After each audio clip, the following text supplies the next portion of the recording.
So, how to separate yung medyo matitigas o bato-bato sa munggo? Ito, yung matigas na parang bato. Kasi, yung sounds, ganyan. Kaya kahit nailutuin mo yan ng buong araw, tigas pa rin siya. So, ito yung binabad ko na munggo. Black. Itim. So, ang gagawin mo dito is to separate that one.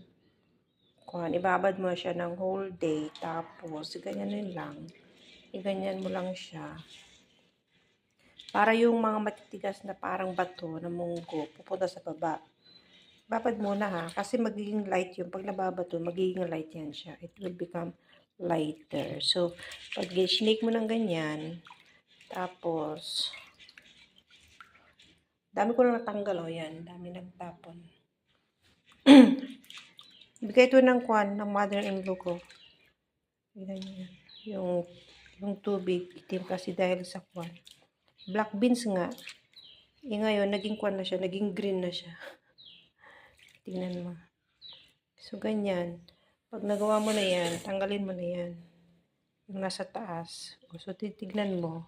Wala na yung mga bato-bato. Meron pa sa ba? Tignan natin to. Yun, meron pa rin. At least mabawasan. Ganyan.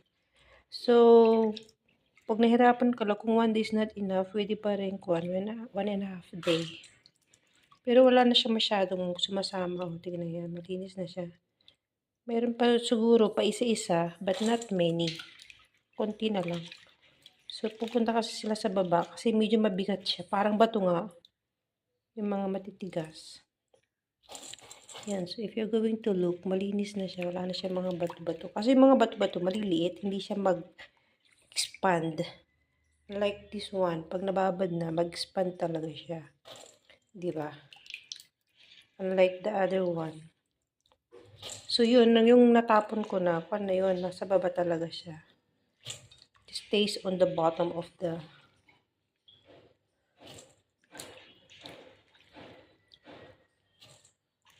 ano tawag dito, basin.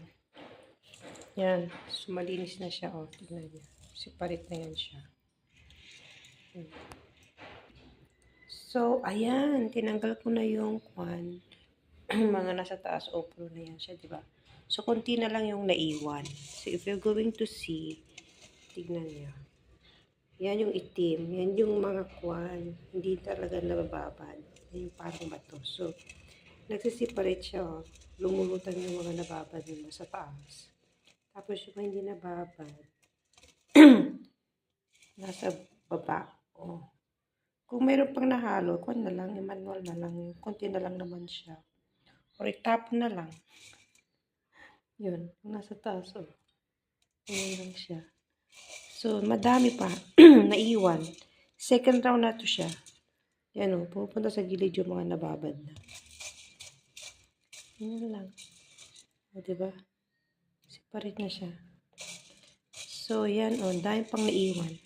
Second round na to siya. So, makikita mo. So dark. So itim. Yung parang bato. Ang tigas kaya niyan. Yung first time kong niluto nito, hindi ko kasi napansin. Talagang marami siya pala. So, ito ginagawa ko. Siniparate ko talaga siya. Binabad ko muna. So, how to separate? Parang ganun. So, na-realize ko, nasa bottom pala sila. So,